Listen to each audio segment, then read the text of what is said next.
ng bayan, maasahan anumang panahon.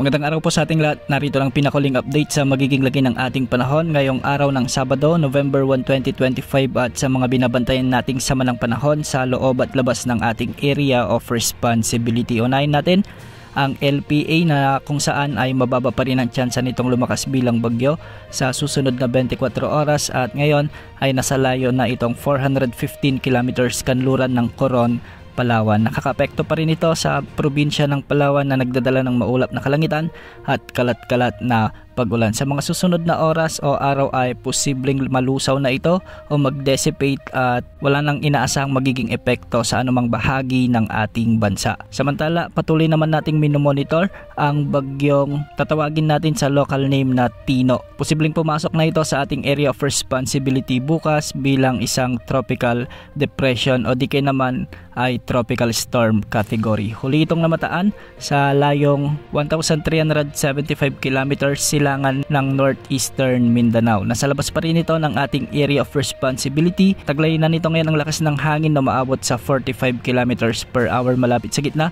at pagbugsang umaabot sa 55 kilometers per hour. Sa ngayon kumikilos ito ng pakanluran, hilagang kanluran sa bilis na 15 kilometers per hour at meron itong lawak o diametro na maabot sa 280 kilometers. Sa ngayon wala pang nakataas na wind signal sa anumang bahagi ng ating bansa, ngunit bukas ay posibleng magtaas na ang pag-asa ng signal number 1 sa Eastern Visayas at Caraga ng umaga o di kaya naman bukas ng hapon. Posibleng umabot hanggang signal number 4 ang itataas ng pag-asa kung sakaling maging typhoon category pa ang bagyong si Tino.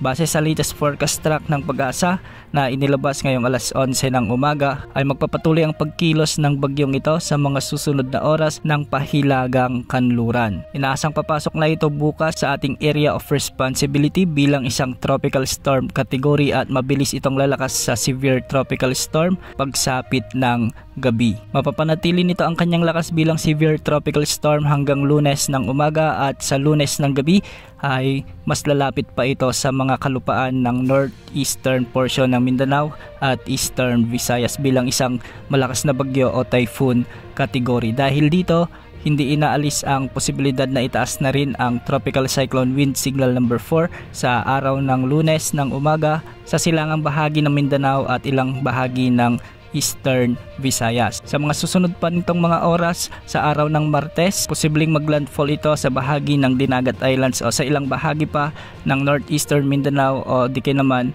ay sa may Leyte provinces. Dadaanan ng potensyal na bagyo o sinasabi nating bagyo ang Bohol, ang Cebu Province, Negros Island Region at inaasang tatama rin sa may southern portion ng Panay Island. Posibleng magkaroon pa ito ng pinakahuling landfall sa northern portion ng Palawan sa araw naman ng Miyerkules ng umaga at posibleng makalabas na ito sa ating area of responsibility Huwebes ng umaga. Kung mapapansin natin ay patuloy na bumababa pa ang track na tinatahak ng bagyong ito dahil itinutulak ito ng high pressure area at ng amihan na nasa itaas ng ating bansa. Kung magpapatuloy ang ganitong trend ay posibleng mas bumaba pa nga ang track na tinatahak ng bagyo kaya sa mga kababayan natin sa northern portion ng Mindanao ay maging alerto rin dahil posibleng dito rin dumaan ang sentro ng bagyong ito. Ayon sa pag-asa, posibleng makaranas na ng mga malalakas na pag-ulan ang ilang bahagi ng Eastern Visayas at Northern at Caraga region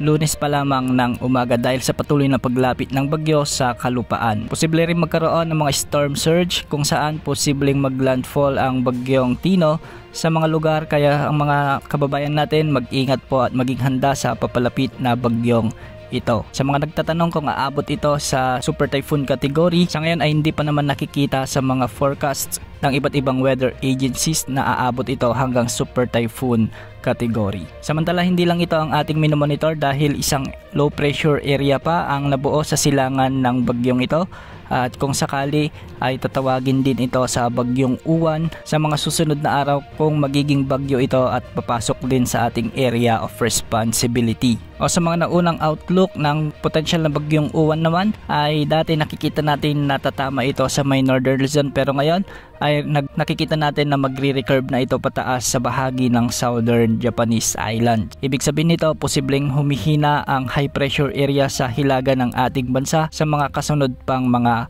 linggo. Tabayanan ang development ng iba't ibang weather systems at iba't ibang bagyo na ating minomonitor. Yan muna ang latest sa lagay ng panahon. Ito po ang weather update ng Bayan Maasahan Anumang Panahon.